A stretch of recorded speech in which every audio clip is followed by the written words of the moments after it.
नमस्कार दोस्तों, स्वागत है आपके अपने फास्ट जी के चैनल पर। आज के इस वीडियो में बौद्ध धर्म से रिलेटेड कुछ क्वेश्चन कराएंगे और प्रत्येक क्वेश्चन को थोड़ा डिटेल में समझाने की कोशिश करेंगे जिससे आपको प्रश्न लंबे समय तक याद रहे। तो चलिए स्टार्ट करते हैं। पहला प्रश्न देखिए। प्रत्येक क्वेश्चन में 3 सेकंड का टाइम देंगे, आप लोग आंसर चूज कर सकते हैं। बौद्ध परंपरा के अनुसार किसका बाल भक्षक से बाल रक्षका में परिवर्तन हो गया था? ये ऑप्शन सी सही है, हारीत का। चलिए अब इसकी डिटेल समझते हैं। हारीत नाम की एक औरत बालकों का संहार किया करती थी। फिर एक बार गौतम बुद्ध के प्रवचन सुनने के बाद उसका हृदय परिवर्तन हो गया और वह बाल भक्षक से बाल रक्षिका में परिवर्तित हो गई थी। नेक्स्ट, कश्यप मातंग ने कहाँ बौद्ध धर्म शुरू किया था?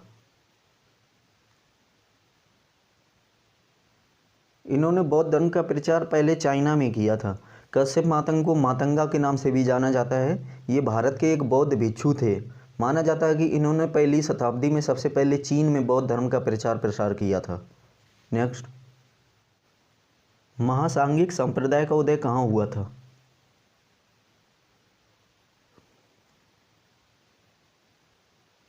वैशाली में। अब इस प्रश्न की थोड़ा डिटेल ध्यान से सुनिएगा। द्वितीय बौद्ध संगीत में जब थेर भिक्षुओं ने मतभेद रखने वाले भिक्षुओं को संघ से बाहर निकाल दिया था, उसी समय अलग हुए भिक्षुओं ने अपना संघ बनाकर स्वयं को महासांघिक बोला और थेरवादियों को हीन सांघिक कहा था। वर्तमान में महासांघिक को महायान और हीन सांघिक को हीनयान नाम से जाना जाता है। देश में निम्न में से किसने मूर्ति पूजा की नींव रखी? मूर्ति पूजा की नींव बौद्धों ने रखी थी। देश में बौद्धों ने मूर्ति पूजा की शुरुआत की थी। भारत में सबसे पहले गौतम बुद्ध की मानव मूर्ति के रूप में पूजा हुई थी। नेक्स्ट, जातक से संबंधित कौन सा कथन सत्य है?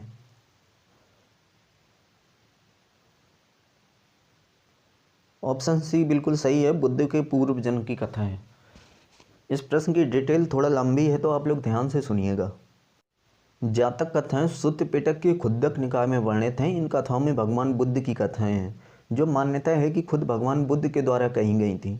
हालांकि कुछ विद्वानों का मानना है कि कुछ कथाएं गौतम बुद्ध की मृत्यु के बाद भी उनके शिष्यों ने कही हैं। 300 ईसा पूर्व में रचित जातक कथाएं विश्व की प्राचीनतम लिखित कहानियां हैं, जिसमें लगभग 600 कहानियों का संग्रह है। इन कथाओं में मनोरंजन के माध्यम से नीति और धर्म को समझाने का प्रयास किया गया है। नेक्स्ट, बुद्ध का अर्थ क्या है?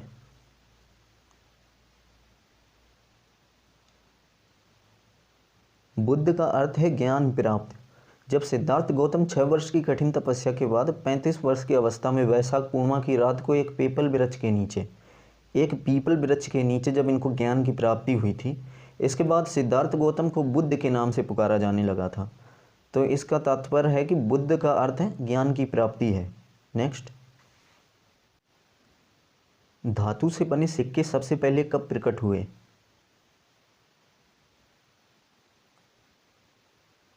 धातु से बने सिक्के सबसे पहले बुद्ध काल में प्रकट हुए थे। चलिए अब प्रश्न की डिटेल थोड़ा ध्यान से समझिए। भारत में प्राचीनतम धातु के सिक्के 5वीं और 6ठी शताब्दी ईसा पूर्व के हैं, जिन्हें पंचमार्क या आहत सिक्के कहा जाता है। ये अधिकांश चांदी के हैं, परंतु कुछ तांबे के भी सिक्के प्राप्त हुए हैं। इन्हें आहत सिक्के इसलिए कहा जाता है क्योंकि इन पर अलग से थप्पा मारकर विभिन्न प्रकार के चिन्ह अंकित किए गए हैं। ऐसे सिक्के पूरे देश में तक्षशिला से मगध तक और मगध से मैसूर तक मिले हैं। नेक्स्ट, बौद्ध धर्म ने समाज के किन 2 वर्गों को अपने साथ जोड़कर एक महत्वपूर्ण प्रभाव छोड़ा?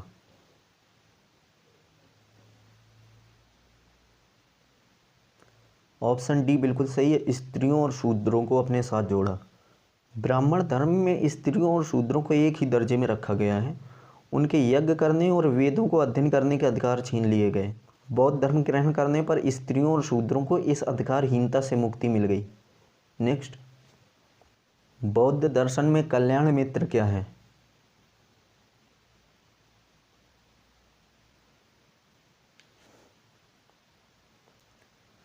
बौद्ध धर्म में कल्याण मित्र अष्टांगिक मार्ग को कहा जाता है। अष्टांगिक मार्ग को भिक्षुओं का कल्याण मित्र कहा जाता है। बौद्ध धर्म के अनुसार मनुष्य के जीवन पर परम लक्ष्य है निर्माण प्राप्त। निर्माण का अर्थ है दीपक कब बुझ जाना, अर्थात जीवन मरण चक्र से मुक्त हो जाना। विश्व का सबसे ऊंचा कहा जाने वाला विश्व शांति स्तूप बिहार में कहाँ पर स्थित है? यह स्तूप बिहार राज्य के राजगीर नामक स्थान पर स्थित है। चलिए अब इसके बारे में थोड़ा समझते हैं। विश्व शांति स्तूप 400 मीटर ऊंची रत्नगिरी पहाड़ियों पर स्थित है। इस स्तूप के चारों कोनों पर बुद्ध की 4 मूर्तियां हैं जो स्तूप को मनमोहक बनाती हैं। इस स्तूप के पास एक जापानी बौद्ध मंदिर भी है जिसमें विश्व शांति के लिए प्रार्थनाएं की जाती हैं। यह बिहार राज्य के राजगीर नामक स्थान पर स्थित है। इसे शांति पैगोडा के नाम से भी जाना जाता है। नेक्स्ट, बोध गया में बोध वृक्ष अपने वंश की किस पीढ़ी का है? जहाँ पर गौतम बुद्ध को ज्ञान की प्राप्ति हुई थी, ये वृक्ष अपने वंश की 5वीं पीढ़ी का है। चलिए इसके बारे में थोड़ा डिटेल में समझते हैं। महाबोध मंदिर के पास स्थित वर्तमान बोध वृक्ष वह नहीं है जिसके नीचे बैठकर भगवान बुद्ध ने ज्ञान प्राप्त किया था। वेनसांग के अनुसार उस मूल वृक्ष को 7वीं शताब्दी में सम्राट शशांक ने नष्ट कर दिया था। वर्तमान में हम जो वृक्ष देख रहे हैं वे 5वीं पीढ़ी का वृक्ष है जिसे अलेक्जेंडर कनिंघम ने लगवाया था। किसी किसी बुक में ये 4थी या 6ठी पीढ़ी का बताया जाता है, लेकिन बिहार सरकार के पर्यटन विभाग की वेबसाइट में से 5वीं पीढ़ी का बताया गया है, तो हम उसके मुताबिक आप लोगों को बता रहे हैं। चलिए नेक्स्ट देखते हैं। गौतम बुद्ध की पूर्व जीवन की कथाओं का सर्वप्रथम अंकन कहाँ की कला में किया गया था?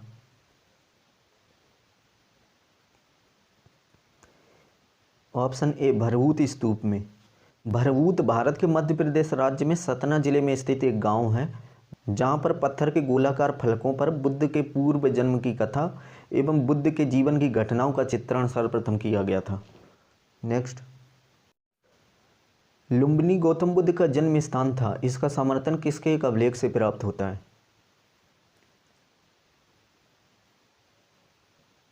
इसका प्रमाण हमें अशोक के स्तंभ से मिलता है। चलिए समझते हैं इसको, ध्यान से देखिए। गौतम बुद्ध का जन्म 563 ईसा पूर्व में नेपाल के लुम्बिनी में हुआ था। जन्म के कुछ वर्षों बाद लुम्बिनी तीर्थ यात्रा का स्थान बन गया था। एक बार मौर्य सम्राट अशोक भी लुम्बिनी की तीर्थ यात्रा के लिए गए थे। वहाँ उन्होंने खंभे पर शिलालेख लिखवाया था जिसे अशोक स्तंभ कहा जाता है, जो गौतम बुद्ध के जन्म का प्रमाण है। नेक्स्ट, किस बौद्ध मूल ग्रंथ में मौर्य सम्राट अशोक का विवरण समाहित है? मौर्य सम्राट अशोक का विवरण आपको महावामसा में मिलता है। ये महावामसा 6ठी शताब्दी ईसा पूर्व में बौद्ध भिक्षु द्वारा एक रचित कविता है जिसमें मौर्य सम्राट अशोक के कई संदर्भ हैं। नेक्स्ट, बौद्ध धर्म में पति मोक्ष किसे कहा जाता है या पति मोक्ष से क्या तात्पर्य है? ऑप्शन सी सही है, संघ के नियम। बौद्ध धर्म की विनय पिटक पुस्तक में संघ के नियम वर्णित हैं जिन्हें पति मोक्ष कहा जाता है। इसमें 227 नियम बौद्ध भिक्षुओं के लिए हैं और 311 नियम ननों या बौद्ध भिक्षुणियों के लिए हैं। नेक्स्ट, बुद्ध की खड़ी प्रतिमा निम्नलिखित में से किस काल में बनाई गई थी?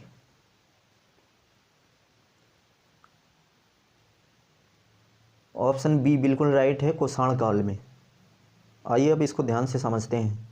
बुद्ध की खड़ी प्रतिमा का निर्माण कुषाण काल में प्रारंभ हुआ था। इसके पहले बुद्ध की बैठे और लेटे हुए की मूर्ति थी। गौतम बुद्ध ही वैसे पहले मनुष्य हैं जिनकी मूर्ति पूजा की गई थी। नेक्स्ट, उत्तर प्रदेश में बौद्ध और जैन दोनों धर्मों की प्रसिद्ध तीर्थ स्थली कौन सी है?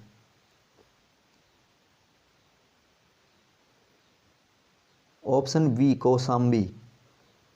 आइए अब समझते हैं कौशाम्बी के बारे में। भारत में बौद्ध भूमि के रूप में प्रसिद्ध कौशाम्बी उत्तर प्रदेश राज्य का एक जिला है। कौशाम्बी को पहले कौशाम के नाम से जाना जाता था। ये बौद्ध और जैन दोनों का पुराना केंद्र है। कौशाम्बी वत्स महाजनपद के राजा उदयन की राजधानी थी।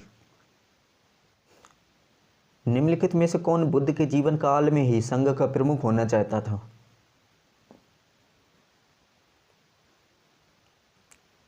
ऑप्शन ए बिल्कुल राइट है, देवदत्त। बुद्ध का चचेरा भाई देवदत्त सदा ही बुद्ध को नीचा दिखाने में लगा रहता था, लेकिन उसे हमेशा हार का सामना करना पड़ता था। देवदत्त ने गौतम बुद्ध को मारने की भी कोशिश की थी क्योंकि वह संघ का प्रमुख बनना चाहता था। नेक्स्ट, बुद्ध के उपदेश किससे संबंधित हैं? ऑप्शन डी बिल्कुल राइट है, आचरण की शुद्धता व पवित्रता से संबंधित है इनके उपदेश। देखिए, हिंदू धर्म में जो वेदों का स्थान है वही स्थान बौद्ध धर्म में पिटकों का है। गौतम बुद्ध के उपदेश उनके शिष्यों द्वारा लिखे गए थे। बुद्ध के उपदेशों का मुख्य रूप विचारों और आचरण की शुद्धता के रूप में माना जाता है। नेक्स्ट, प्राचीन श्रावस्ती का नगर विन्यास किस आकृति में है?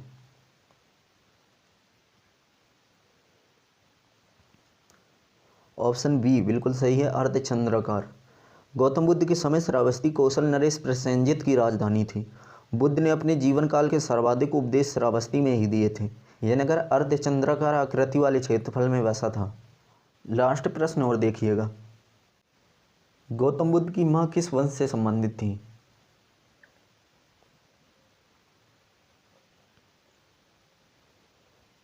इनकी माँ कोली वंश से संबंधित थी, जो ऑप्शन डी में है। चलिए इसकी डिटेल समझते हैं। गौतम बुद्ध की माता का नाम महामाया या माया देवी था, जो कोली वंश से संबंधित थी। इनकी मृत्यु गौतम बुद्ध के जन्म देने के 7 दिन बाद हो गई थी। बुद्ध का पालन पोषण माया देवी की सगी छोटी बहन प्रजापति गौतमी ने किया था।